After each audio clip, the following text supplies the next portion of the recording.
Welcome to EV-olution. My name is Andre Lawrence. This is my channel about electric cars from a different perspective. And if you're interested in learning about the Android Automotive menus in the Polestar 2, stick around and I'll show you in 10 seconds.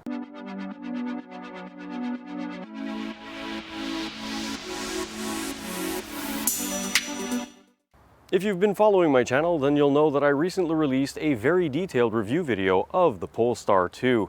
Now, when I made my Polestar 2 review video, I wanted to include the Android Automotive menus and details and show you how everything works, but unfortunately, that would have made for a 45-minute video, if not longer, and that video is already really long. So I've decided to keep it as a separate segment, and that's where this video comes in. So let's dig into it. One of the things that I really enjoy about this car being Android Automotive is the instrument cluster in front of me. Now right now it's set to the normal instrument cluster, and I'll let you have a look at that up close here on the screen.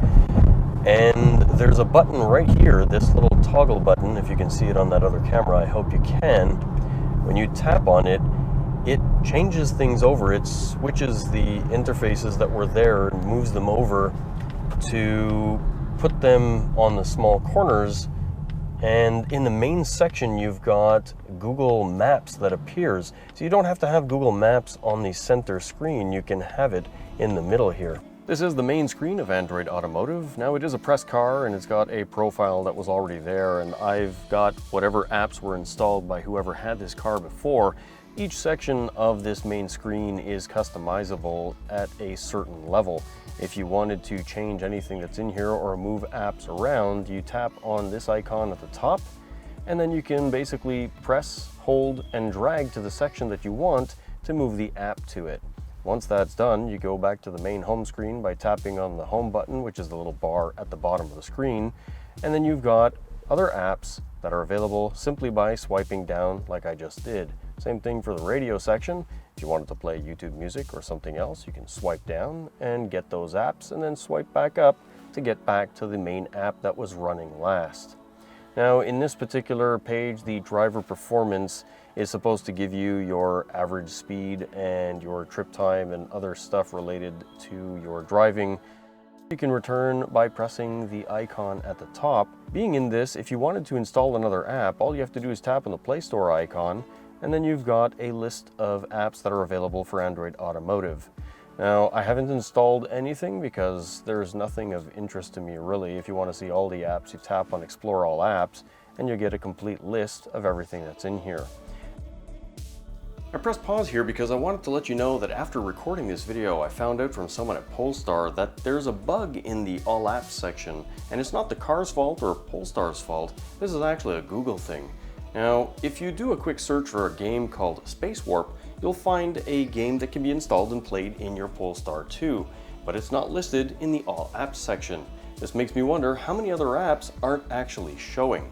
And with that being said, let's continue. Now, unfortunately in Canada, there are no video player apps. I did see a post on one of the Facebook groups that somebody in Europe had some sort of video player installed, and I did not find one in Canada, and supposedly in the United States, it's also not available, at least not yet.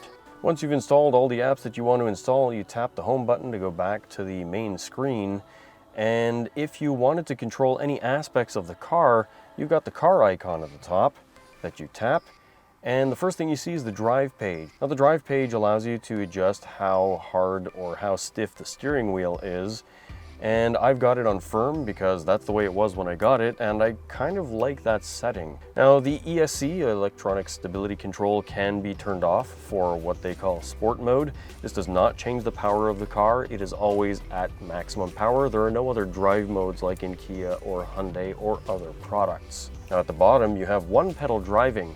Now, one pedal driving can be set to be off, low, or standard. I've always had it in standard mode, and I've been driving this car this way, and I very rarely touch the brake pedal. Now, the creep setting is off because I want the car to stay completely stopped when I let off the accelerator, because that's the way I like it. The next tab is the assist tab that has all of the driver assist and security things. Now, the roadside information is turned on, and if you tap on these three dots, you get to see all of the stuff that's here, to turn on sound alerts as well, the speed limit warning, etc. One thing that I found interesting is that in the main screen of the instrument cluster, you do have a speed limit warning, but there seems to be an inconsistency in what it sees, because on this street here, which is a 30 km/h street, it was actually telling me I could do 80. I'm not sure if that's because it read the sign wrong or if it's because something in Google is in error in terms of Google Maps. I also had this same experience driving on secondary roads where it was a 70 or a 90 zone and it was telling me 65 or 80. So I'm not quite sure where that bug is coming from, but I'm sure it'll be solved with a software update that's going to be done eventually. Now, this car does have the latest version available that's in Canada right now. As soon as another one comes out, the car will receive it over the air. Now, with regards to the adaptive cruise control, you can tap the 3 dots here and change it from cruise to adaptive. Driver alert is on, so if you're not paying attention and you don't hold the steering, the car will buzz you. Collision avoidance can be turned off, and then there's the BLIS. I pressed pause on this video because when I was recording that last segment you were just watching, I hadn't realized that for the BLIS, or blind spot information system, to work on the touchscreen, the car had to be in drive. Now, I had 3 cameras set up and it was more complicated to undo everything and do it differently, so I figured I would just insert this now to let you know that the BLIS, or blind spot information system, is the Polestar 2's blind spot warning that'll tell you if there are cars in your blind spots in slow traffic, as well as if there are cars coming up quickly while you're driving that you can't see in your blind spot as well. Another section in here is the LKA, or lane keep assist, at the top right of the screen that you can tap on and turn off the lane keep assist that'll keep you within the lines when you're driving on the highway. That's it, let's continue. The next tab is the charge tab. This is where you can see the battery's state of charge in percent, as well as your charge limit.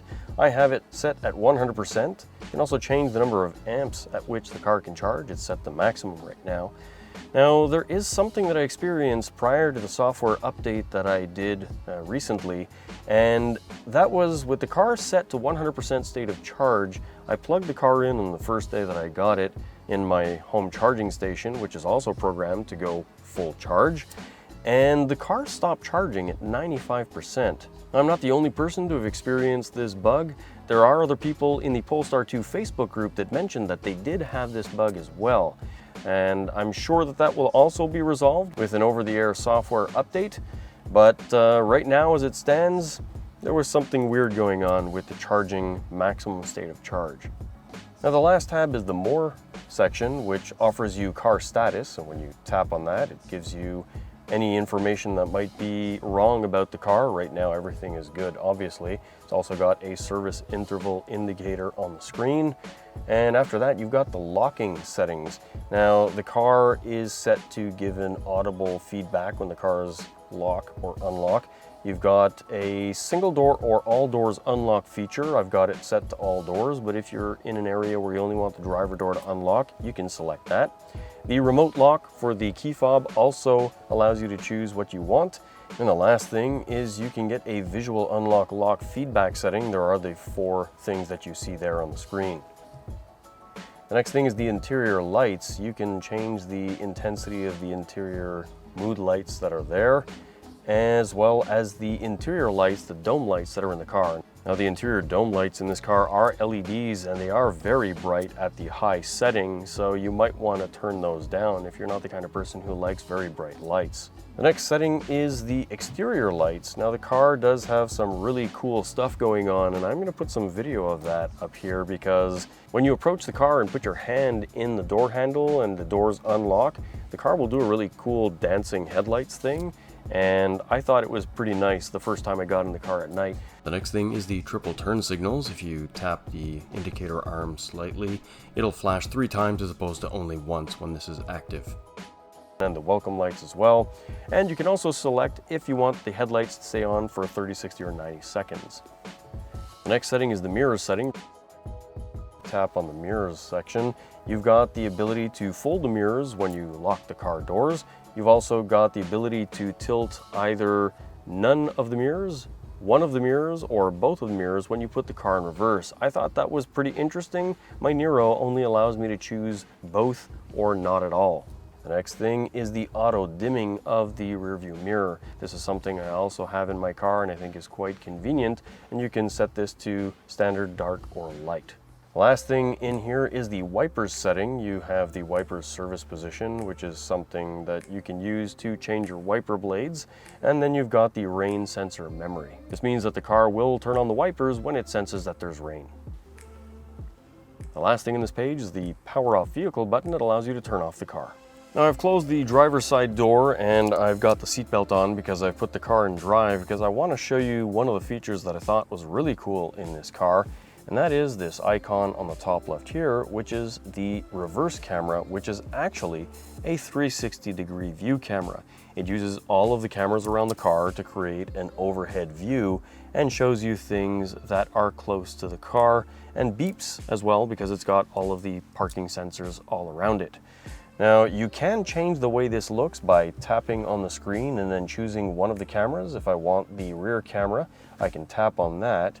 If I want the front camera, I can just go back to 360, tap on the front camera, and the same thing applies for the side cameras. Now, while you're on this screen, you can turn off the parking sensors and the rear auto brake if you like. To go back to the main screen, just tap on the camera icon again or the home button at the bottom, because you want to see the last thing, and that's the driver profile page. That's this right here.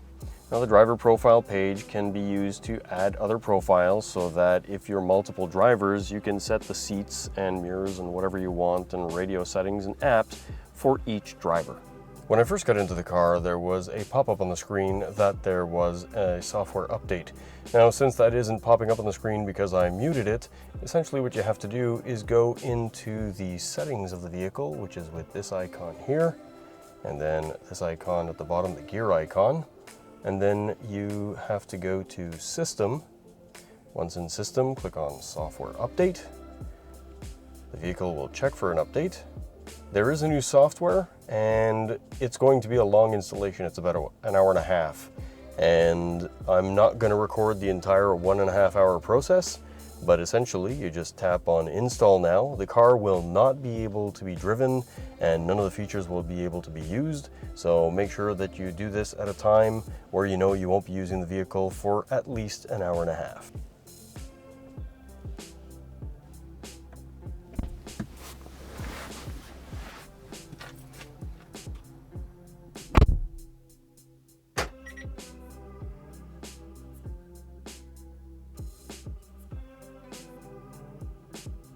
Two hours later. If you want to see what firmware version you have or what software you've got in your car, you press this menu here, click on the manual, click on release notes, and you can see that the update from July was installed, P2127, and it tells you what was improved in each version. In my last video, I wanted to include a really cool feature, and it has to do with the lights of the Polestar 2, both front and rear, as well as something on the inside, but that you can see from the outside. So I thought I would include it in this video as a little bonus. So here you go.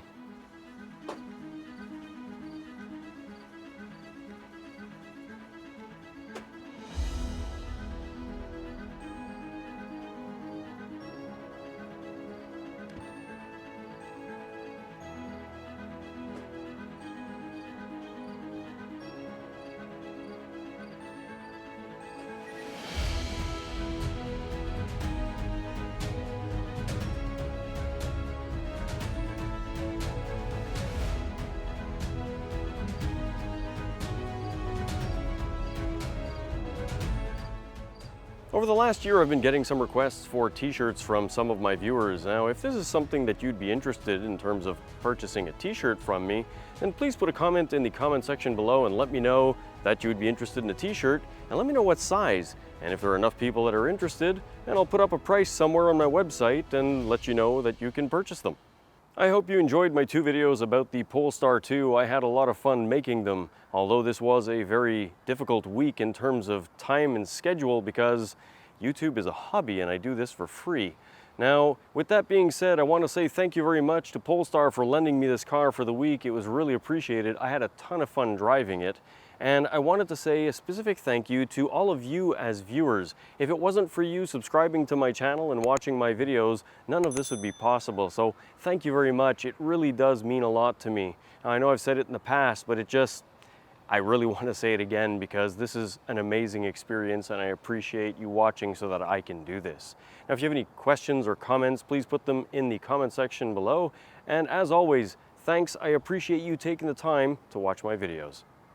This is my channel about electric cars from a different perspective, and if you're interested in and if you're interested in the Android Automotive menus of the Polestar 2, stick around and I'll show you in 10 seconds.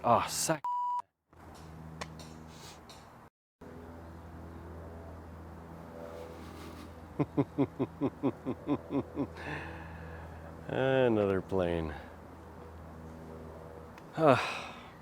If you've been following my channel, then you'll know that I recently released a release.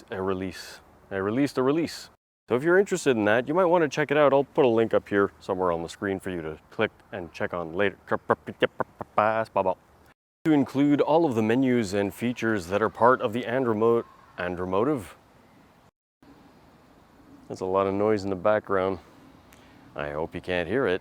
And if you can, oh well. It's not a chainsaw, it's blue jays or kids screaming.